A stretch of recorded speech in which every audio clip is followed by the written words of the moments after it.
Welcome everyone. तो KVS 2023 की pedagogy का जो फर्स्ट यूनिट है उसका जो टॉपिक है सोशलाइजेशन वो आज हम कवर कर लेंगे और उसके बाद ये पहली यूनिट जो है जिसमें से 10 मार्क्स के क्वेश्चन आने वाले हैं वो ख़त्म हो जाएगी। तो पूरा ही टॉपिक डिस्कस करेंगे, प्राइमरी और सेकेंडरी सोशलाइजेशन का रोल क्या है और एंश्योरिंग होम स्कूल कॉन्टिन्यूटी। ठीक है, तो आज के लेक्चर में हम लोग क्या पढ़ेंगे फ्रेंड्स, व्हाट इज़ सोशलाइजेशन। सबसे पहले तो ये समझेंगे कि सोशलाइजेशन होता क्या है, उसके बाद ये इम्पॉर्टेंट क्यों है, इसके टाइप्स कौन कौन से हैं, होम स्कूलिंग का क्या कॉन्सेप्ट है और होम स्कूल कॉन्टिन्यूटी को कैसे इंश्योर करना है, क्या चीज़ें हैं उसको डिस्कस करेंगे। ठीक है, तो चलो स्टार्ट करते हैं। First of all socialisation. Socialisation जो वर्ड है, देखो सोशलाइज होना है ना, वर्ड से ही पता चलता है कि सोशलाइज होना, सोसाइटी के अंदर एडजस्ट करना। ठीक है, तो ये एक प्रोसेस है और ये लाइफ टाइम की प्रोसेस है। ठीक है, जहाँ पे भी हम रहते हैं वहाँ के सोशल नॉर्म्स, वैल्यूज़, वहाँ का बिहेवियर और वहाँ से वो जो चीज़ें हैं हम एक्वायर करते हैं एक सोसाइटी में रहते हुए, वो क्या होता है, सोशलाइजेशन होता है। ठीक है, next agents of socialisation. Socialisation के एजेंट्स कौन कौन से हैं, मतलब कौन कौन सी ऐसी चीज़ें हैं जो सोशलाइजेशन में हेल्प करती हैं, ठीक है, या सोशलाइजेशन को कैरी करती हैं। देखो, एजेंट ऑफ सोशलाइजेशन कोई एक पर्सन हो सकता है, ठीक है, या इंस्टीट्यूशन हो सकता है, या एक ऐसा सेटअप जिसमें आप रह रहे हो, ठीक है, जो आप शेप करेगा किसके, आपके नॉर्म्स को, आपकी वैल्यूज़ को, आपके बिलीव्स को, आपके बिहेवियर को। ठीक है, आपकी पूरी पर्सनैलिटी को वो अफेक्ट करेगा और शेप करने में हेल्प करेगा। ठीक है, अगर मैं एग्जाम्पल के तौर पे आपको समझाऊं कि अगर मान लो यूएसए में एक चाइल्ड ग्रो अप हुआ है, दूसरा चाइल्ड ग्रो अप हुआ है इंडिया में, तो ऑफ कोर्स जो इंडिया में ग्रो अप हुआ है उसमें इंडिया के लोगों के अकॉर्डिंग, इंडियन कल्चर के अकॉर्डिंग चीज़ें होंगी। जो यूएसए में ग्रो अप हुआ है उसमें यूएसए के कल्चर के अकॉर्डिंग चीज़ें होंगी। ठीक है, तो ये चीज़ है सोशलाइज होना, जिस भी जगह पे आप रह रहे हो वहाँ के कल्चर, वैल्यूज़ उनको एक्वायर करना। अब एजेंट्स कौन कौन से हैं, पहला तो है फैमिली।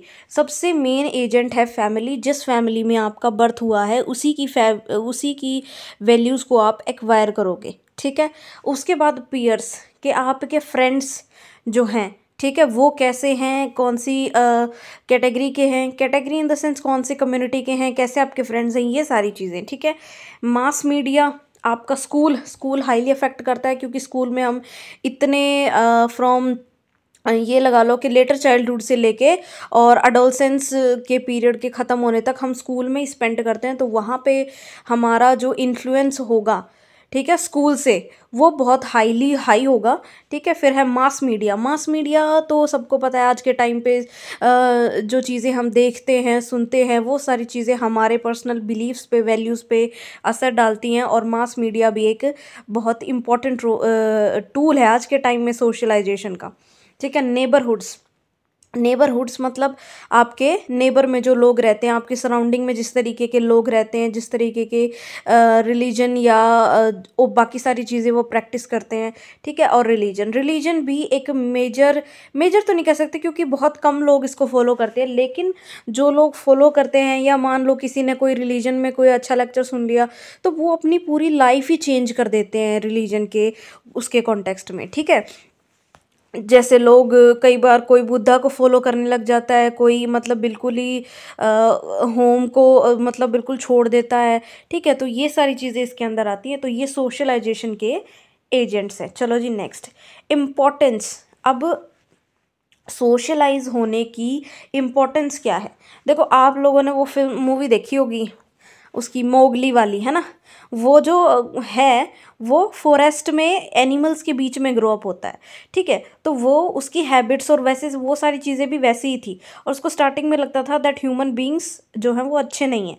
ठीक है, तो सोसाइटी में रहने की इम्पोर्टेंस ये है कि जिस सोसाइटी में आप रह रहे हो, जिस भी सोसाइटी में आप रह रहे हो, वो आपको अपने नॉर्म्स देती है या आप उनके नॉर्म्स के अकॉर्डिंग वैसे ही आप बन जाते हो। तो सबसे पहले तो लोनलीनेस ख़त्म होती है जब आप किसी सोसाइटी में रहते हो या लोगों के बीच में रहते हो, तो वहाँ पे आपको बेटर फील होता है। ठीक है, जब आप लोगों के बीच में रहते हो, समटाइम्स क्या होता है हम बहुत लोनली फील करते हैं, उस लोनलीनेस को ख़त्म करने के लिए हम अपने फ्रेंड से इन सबसे बात कर लेते हैं।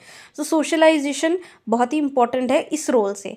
नेक्स्ट कंस्ट्रक्टिव रिलेशनशिप बनाते हैं। अब हमें कई कई बार ऐसे पॉइंट आता है जब हमें अपने फ्रेंड्स की फैमिली की ज़रूरत पड़ती है, कई बार उन्हें हमारी ज़रूरत पड़ती है। तो इस तरीके के कंस्ट्रक्टिव रिलेशनशिप हम अपनी फैमिली, अपने फ्रेंड्स के साथ बनाते हैं, ठीक है, अपने पीयर ग्रुप्स के साथ, ठीक है। Improving the growth and development of a person, एक पर्सन की ग्रोथ और डेवलपमेंट को इम्प्रूव करने में ये बहुत ही हेल्पफुल होती है, क्योंकि दूसरे लोगों को देख के ही हम पता लगाते हैं कि भाई हम कहाँ पर हैं, वो कैसे करते हैं। किसी से कोई स्किल सीख ली, किसी से कोई स्किल सीखने के लिए बोल दिया, या किसी की कोई क्वालिटी देख ली, हमें अच्छी लगी, तो अपने आप को इम्प्रूव करने के लिए, अपनी डेवलपमेंट को, ग्रोथ को इम्प्रूव करने के लिए सोशलाइजेशन इज़ इम्पॉर्टेंट। नेक्स्ट है occupying the mind and keeping it ticking so you can avoid things like dementia. मतलब अपना माइंड जो है, सोसाइटी के अंदर जब आप जाते हो, किसी से बातचीत करते हो, तो वहाँ पे आपका माइंड ऑक्यूपाई हो जाता है, ठीक है। और कहते हैं ना, खाली दिमाग शैतान का घर होता है, तो वो सारी चीज़ें यहाँ पे टल जाती हैं। आप ज़्यादा डिप्रेशन अगर एंजाइटी वगैरह है, तो सबसे पहले ये एडवाइस दी जाती है, गाइडेंस और काउंसलर एडवाइस करते हैं कि आप जाके बात करो किसी से, ठीक है। आप कुछ अच्छा करो, अपने फ्रेंड्स के साथ घूमो फिरो, तो आपको अच्छा फील होगा। तो ये सारी चीज़ें हैं ना, सोशलाइजेशन एक बहुत ही इंपॉर्टेंट चीज़ हो जाती है स्ट्रेस और एंजाइटी को रिड्यूस करने में, ठीक है। Understanding their perspective and attributes, दूसरों के कल्चर को जानना, ठीक है, उनकी चीज़ों को समझना, और उसके बाद इमोशनल, फिजिकल और स्पिरिचुअल सपोर्ट जो है हमें मिलता है, ठीक है। जैसे क्रिश्चियंस होते हैं, वो चर्च में जाते हैं, और हमारे जैसे इंडिया में लोग वो मंदिरों में जाते हैं, या फिर अपनी अलग उनकी गैदरिंग्स होती है, वहाँ जाते हैं, वो अपने रिलीजियस व्यूज़ को शेयर करते हैं, और वहाँ पे उन्हें एक तरीके से पीस मिलती है ना। नेक्स्ट है टाइप्स ऑफ सोशलाइजेशन। देखो, सोशलाइजेशन के ना काफ़ी सारे टाइप्स हैं, बट यहाँ पे हम कुछ मेन टाइप्स ही डिस्कस करते हैं। वैसे तो जो है उसके अंदर दे रखा है प्राइमरी और सेकेंडरी, बट एक बार आप लोगों को पता होना चाहिए कि ये क्या क्या होता है। प्राइमरी सोशलाइजेशन वो सोशलाइजेशन होता है जहाँ पे बच्चे ने सबसे पहले जिस सोसाइटी में इंटरेक्ट किया, जिस फैमिली में उसने जन्म लिया, ठीक है। यहाँ पे पेरेंट्स आ जाते हैं, सिबलिंग्स, भाई बहन, और रिलेटिव्स, फैमिली रिलेटिव्स आ जाते हैं, ठीक है। उसके बाद सेकेंडरी सोशलाइजेशन तब शुरू होता है जब बच्चा स्कूल जाना शुरू कर देता है, ठीक है। तो वो उस टाइम पे उसका सेकेंडरी सोशलाइजेशन स्टार्ट होता है। देखो, प्राइमरी सोशलाइजेशन जो होता है ना, ये बेस होता है आपकी बेसिक नीड्स पे, कि आपकी बेसिक नीड्स कहाँ फुलफिल हुई, जैसे फूड, वाटर, शेल्टर। सेकेंडरी जो है वो आपकी प्राइमरी नीड्स को सेटिस्फाई करने में हेल्प करता है। जैसे आप जॉब करते हो या स्कूल जाते हो, किस लिए? एक बेटर फ्यूचर के लिए, ताकि आप अपनी बेसिक नीड्स को सेटिस्फाई कर पाओ, फुलफिल कर पाओ, है ना। नेक्स्ट है एंटिसिपेटरी सोशलाइजेशन। देखो, यहाँ पे सोशल मोबिलिटी आती है। जैसे आप मान लो जो लोग हैं आज के टाइम पे अलग अलग जगह जॉब करते हैं, तो वो मूव करते रहते हैं, ठीक है। तो फॉर एग्जांपल, अगर एक कपल सिटी से विलेज में आया, तो वहाँ पे लेडीज़ जो है अपनी चॉइस से दुपट्टा कर लेती हैं, घूंघट कर लेती हैं, सारी चीज़ें, ठीक है। और वापस सिटी में जब वो जाते हैं तो बिल्कुल अलग कल्चर को फॉलो करते हैं। तो ये जो चेंज है सोशल मोबिलिटी के अकॉर्डिंग, ये होता है एंटिसिपेटरी सोशलाइजेशन, ठीक है। नेक्स्ट है डीसोशलाइजेशन होता है जब आप एक सोसाइटी को, कल्चर को बिल्कुल ही छोड़ के जा रहे हो। जैसे फॉर एग्जांपल, मान लो आप स्कूल छोड़ के जा रहे हो, ठीक है। तो स्कूल का जो कल्चर है, वहाँ की जो ट्रेंड है, उस सब को आप छोड़ के जा रहे हो, तो वहाँ वो किस में आ गया? डिसोशलाइजेशन में आ गया, ठीक है। नेक्स्ट है रीसोशलाइजेशन क्या होता है? जब आप एक नई सेटिंग में जाते हो, जैसे स्कूल से आप कॉलेज गए, कॉलेज का अपना अलग कल्चर है, तेरे पढ़ाने के अलग तरीके हैं, प्रोफेसर्स हैं, क्लास सब कुछ अलग। तो वहाँ पे आप एडजस्ट करना स्टार्ट करते हो, उनके नॉर्म्स और वैल्यूज़ को एक्वायर करना स्टार्ट करते हो। वो क्या होता है?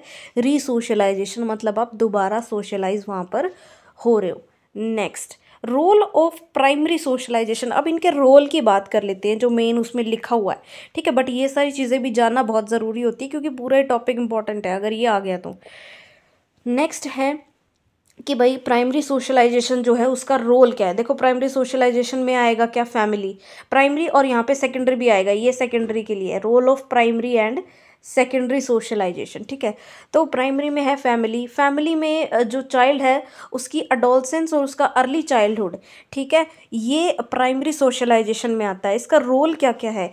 ये रोल है कि फुलफिल बेसिक नीड्स, चाइल्ड जो उसकी बेसिक नीड्स, फूड, वाटर, इन सबको सेटिस्फाई करना, ठीक है। उनके अंदर बेसिक नॉर्म्स और वैल्यूज़ डालना फैमिली की, कि उनके क्या किस तरीके से वो लोग रहते हैं, क्या क्या उनके कल्चर में चीज़ें हैं, उनको मोरल वैल्यूज़ देना, अपना बिहेवियर देना, हैबिट बनाना उनकी, उनके फूड के तरीके, किस तरीके का फूड वो खाते हैं, हर कल्चर का अपना अलग टाइप का फूड है, अच्छा लैंग्वेज है ना। ये सारी चीज़ें किस में आती हैं, प्राइमरी सोशलाइजेशन में। तो प्राइमरी सोशलाइजेशन का रोल है आपके इन्फेंट और अर्ली चाइल्डहुड में आपकी नीड्स को सेटिस्फाई करना, health, food habits, moral behaviour, आपकी लैंग्वेज वहीं से मिलती है ना आपको प्राइमरी सोशलाइजेशन से।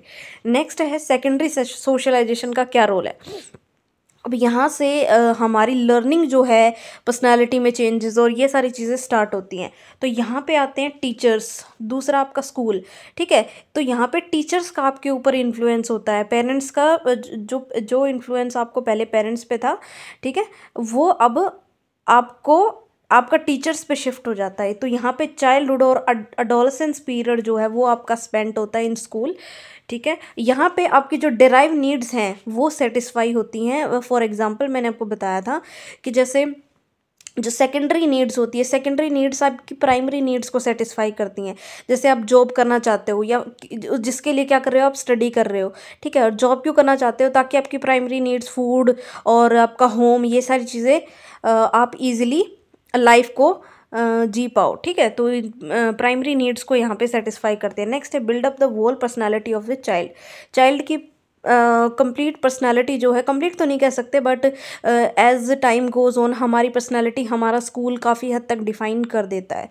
उसके बाद thinking ability, moral reasoning, acquisition of values और बहुत सारी चीज़ें हम स्कूल से गेन करके नॉलेज के साथ साथ निकलते हैं, ठीक है। तो ये रोल है प्राइमरी और सेकेंडरी सोशलाइजेशन का। अब आ जाते हैं होम स्कूलिंग के कॉन्सेप्ट पे। अब कॉन्सेप्ट है होम स्कूलिंग का। फर्स्ट ऑफ ऑल तो हम समझते हैं कि भाई होम स्कूलिंग क्या होता है। देखो आजकल क्या होता है ना, जो पेरेंट्स हैं वो घर पे बच्चों को पढ़ाना ज़्यादा प्रेफर कर रहे हैं इन स्पाइट ऑफ स्कूल में वो नहीं पढ़ा रहे। क्यों नहीं पढ़ा रहे, there are lot of reasons. वो चाहते हैं कि हम अपने बच्चे को घर पे ही पढ़ाएं, ठीक है, उनकी सारी बेसिक नीड्स को, क्योंकि हर कोई अपने चाइल्ड को आजकल एजुकेशन को लेके पेरेंट्स के अंदर बहुत अवेयरनेस है, ठीक है, इसलिए वो होम स्कूलिंग कराते हैं, खुद से पढ़ाते हैं, ठीक है। अब होम स्कूलिंग में होता है to educate the child at home. वो इवन एडमिशन तक नहीं कराते। इंडिया में तो खैर ये बहुत कम है, लेकिन अदर कंट्रीज़ में ये बहुत बढ़ रहा है, ठीक है। तो चाइल्ड जो है उसको घर पे ही एजुकेशन देना, ठीक है, उसकी नीड्स को सेटिस्फाई करना, लर्निंग नीड्स, उसकी अदर ग्रोथ एंड डेवलपमेंट से जो भी रिलेटेड नीड्स हैं, ठीक है। नॉन स्कूल, अब यहाँ पे एक प्रॉब्लम या एक क्वेश्चन क्रिएट होता है कि नॉन स्कूल चिल्ड्रन सोशलाइज कैसे करेंगे, ठीक है। इसीलिए सोशलाइजेशन के टॉपिक में ये दिया हुआ है। जो नॉन स्कूल चिल्ड्रन हैं, जब वो जाएंगे नहीं वहाँ के स्कूल में नहीं जाएंगे तो वो सोशलाइज कैसे होंगे। एक्चुअली ये मिथ है, ठीक है। ये ट्रू नहीं है कि बच्चे अगर स्कूल नहीं जाएंगे तो सोसाइटी के नॉर्म्स को और उन सब को वो एक्वायर नहीं करेंगे, ऐसा कुछ नहीं है, ठीक है। फैमिली में रह के, रिलेटिव्स में रह के, वहाँ पे रहकर भी वो सोशल नॉर्म्स को एक्वायर कर सकते हैं। लेकिन ये जो होम स्कूलिंग की प्रोसेस है ये टाइम लेती है बहुत, ठीक है, लेकिन इसके बहुत सारे फ़ायदे हैं, जैसे कि फ्लैक्सिबिलिटी ऑफ टाइम, हेल्थ। अगर बच्चे की हेल्थ अच्छी नहीं है तो मान लो अगर स्कूल स्किप करना पड़ेगा 2 से 3 दिन, ठीक है, तो वो जो काम होता है स्कूल में वो उसका पीछे रह जाएगा। और स्कूल में देर आर लॉट ऑफ मतलब चाइल्ड से रिलेटेड एक टीचर के ऊपर जैसे ओवर क्राउडेड क्लासरूम हो गए या एक्स्ट्रा करिकुलम बर्डन डाल दिया जाता है, ठीक है, लेंदी टाइमिंग्स होती है स्कूल की, ठीक है। और वहाँ से आने के बाद बच्चों के पास टाइम बचता ही नहीं, फिर ट्यूशन्स जाओ, पता नहीं क्या क्या करो, तो उनको पूरा दिन उनको ऑक्यूपाई हो जाता है और उनको फिजिकल एक्टिविटीज़ के लिए तो टाइम मिलता ही नहीं है, ठीक है। अब यहाँ से बहुत सारे होम स्कूल के लिए कंसर्न उठते हैं कि हमें होम स्कूलिंग करवानी चाहिए बच्चों की, उनके इमोशनल कॉन्फ्लिक्ट्स को टेक डाउन करने के लिए, ठीक है। वो यहाँ अब इसके फ़ायदे क्या होते हैं, स्पेशल अटेंशन मिलती है बच्चे को, उसके लिए क्या काम करना चाहिए हमें, क्या नहीं करना चाहिए, ठीक है, जैसे उसकी क्या कमियां हैं, क्या वीकनेस है। अब एक टीचर 30 बच्चों को देखता है तो कहीं ना कहीं कमी रह ही जाती है, लेकिन पेरेंट जब एक एक चीज़ खुद से करवा रहा है, पढ़ा रहा है, तो वो उसकी लर्निंग को और अच्छे से करवा पाएगा, उसकी सारी चीज़ों का उसको पता होगा। Can save the children from bad company and thoughts, ठीक है। जो बहुत बड़ा कंसर्न है आज के टाइम पे, कि जैसे बच्चे स्कूल जाते हैं गलत आदतें कहीं ना सीख लें अपने फ्रेंड से या कहीं और से, ठीक है। और इन सारी चीज़ों को अवॉइड करने के लिए जो है होम स्कूलिंग एक बहुत ही अच्छा कॉन्सेप्ट माना जाता है। इसलिए लिखा हुआ है वहाँ पे एंश्योरिंग होम स्कूल कॉन्टिन्यूटी, की जो होम स्कूल है बच्चों का वो कंटिन्यू रहना चाहिए। पीछे कोविड भी आया था तो कोविड की वजह से बहुत सारी प्रॉब्लम्स हुई थी। तो ये था गाइस आज का टॉपिक, ठीक है। Thank you so much. और बाकी केवीएस की पूरी पेडागोजी की सीरीज़ चल रही है, पहला टॉपिक कंप्लीट हो चुका है। आपको स्क्रीन पे जो है टैब मिल जाएगा, आप वहाँ से बाकी सारी वीडियोस भी देख सकते हो। Have a good day and all the best.